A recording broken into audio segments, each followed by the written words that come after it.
Today, on Something's Happening Here, we are looking at a question that has been on every believer's mind for 2,000 years. What is the mark of the beast?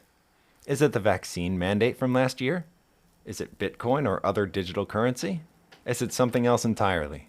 And since the mark of the beast is the worst thing that can ever happen to you, biblically speaking, is there anything else more important to talk about?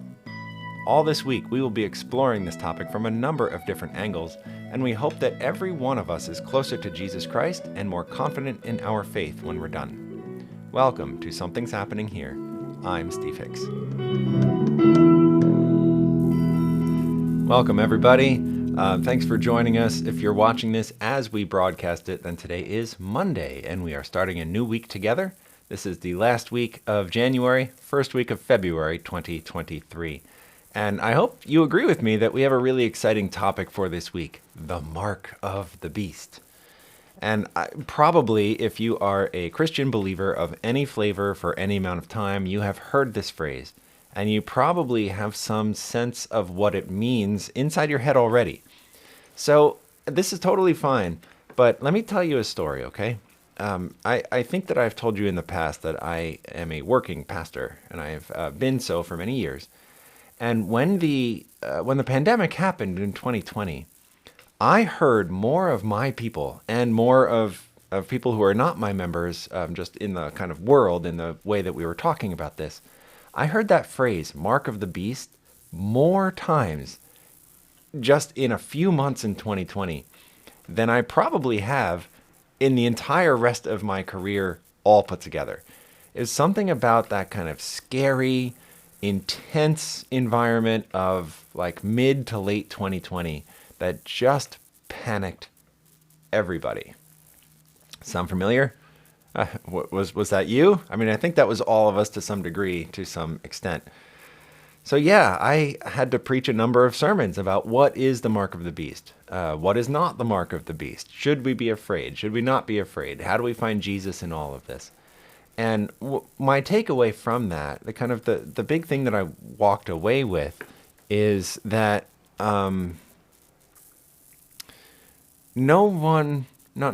many people don't really have a clear understanding of what this is and what they're looking for. And instead, they just kind of blame everything that they're afraid of on this concept of the mark of the beast. So we're going to try to do better than that this week. We'll go to the Bible. We'll go to some current events. We will match these things up, and we'll try to get some truth out of this by the end of the week so that we don't have to just wander through life saying, this is scary, it must be the mark of the beast. So hopefully we'll have better legs under us. Let's start in the Bible today. The mark of the beast is found in Revelation chapter 13, so please go there. And I just want to read from the Bible what it says, and then we can talk about it. We find most of all of the data about this concept in verses 16 and 17 of Revelation chapter 13. Also a little bit of verse 18. In verse 18 is where we find that strange and mysterious number, 666. But it's really in 16 and 17 that we get a lot of the data. So it says, he...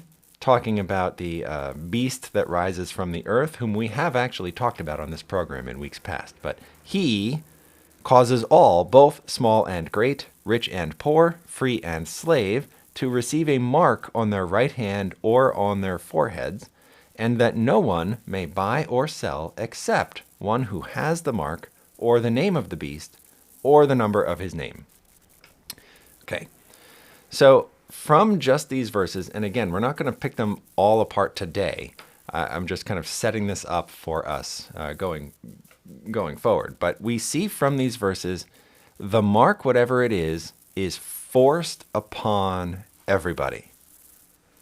And so you can see why a lot of the fears of 2020 would lend themselves to these kinds of thinking as we were suffering from forced business shutdowns, forced church shutdowns, forced everything was shut down.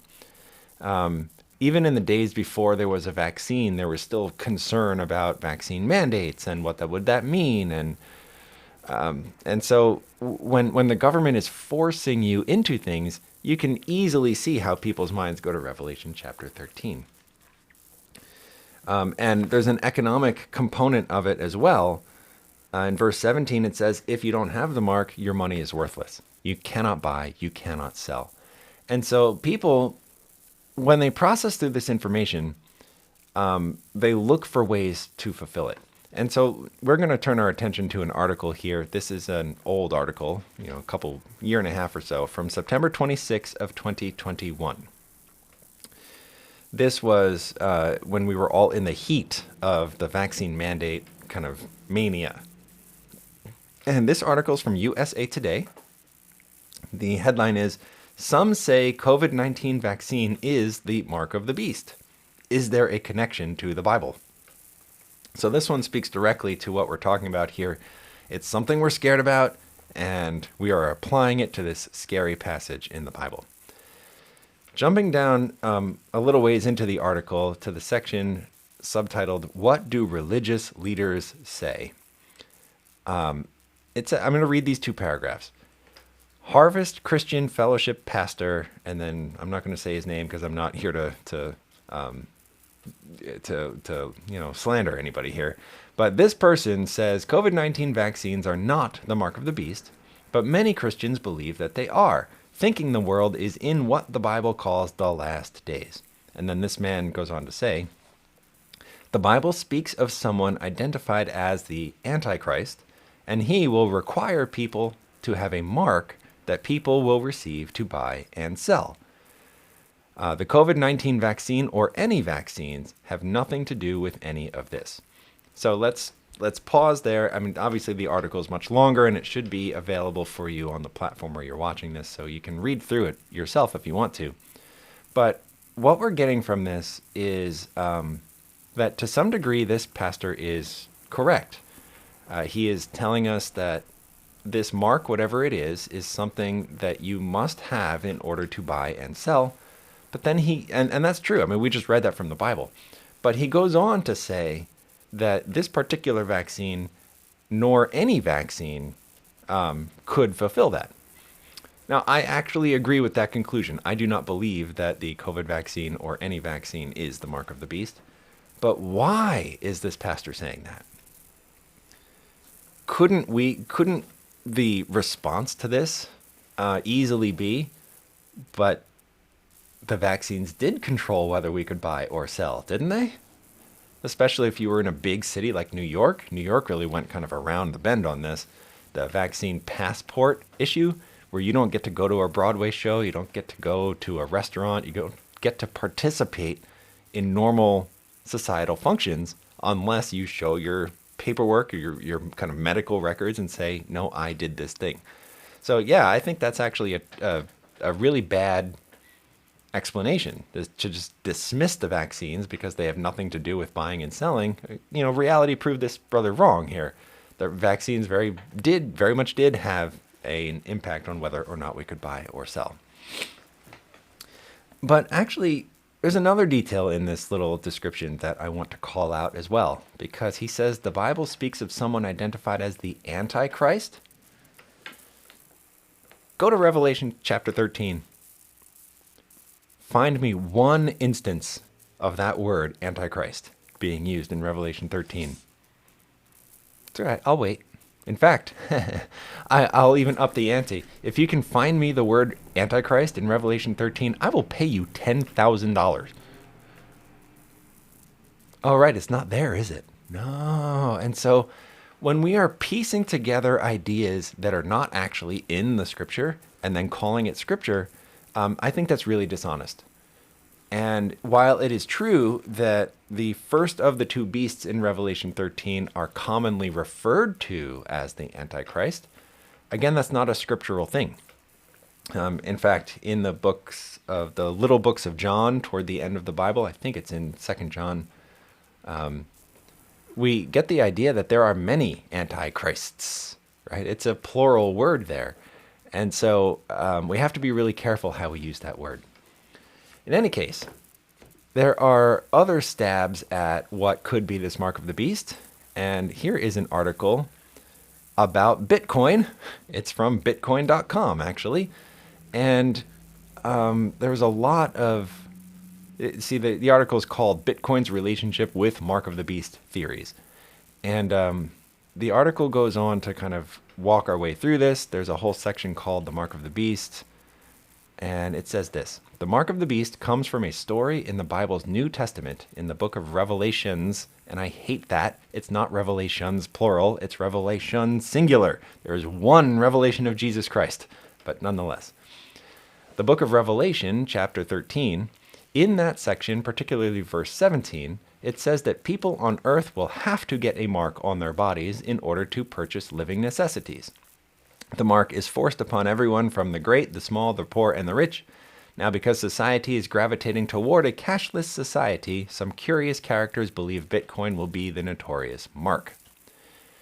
And there you go. I mean, this is less so pandemic related and more just kind of speaking to the fear that my green paper dollars in my wallet will become useless. If I don't have Bitcoin, if I don't have Ethereum, if I don't have the federal digital coin that they're talking about coming up with, then it doesn't matter all of the wealth that I have amassed, it will all be worthless. Is that conspiracy theory?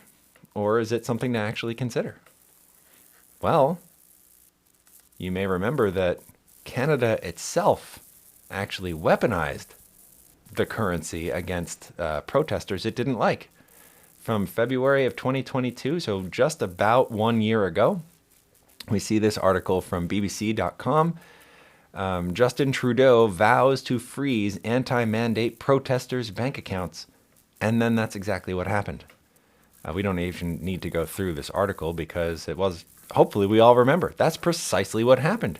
Those truckers were causing a real problem, clogging up the capital of Canada there.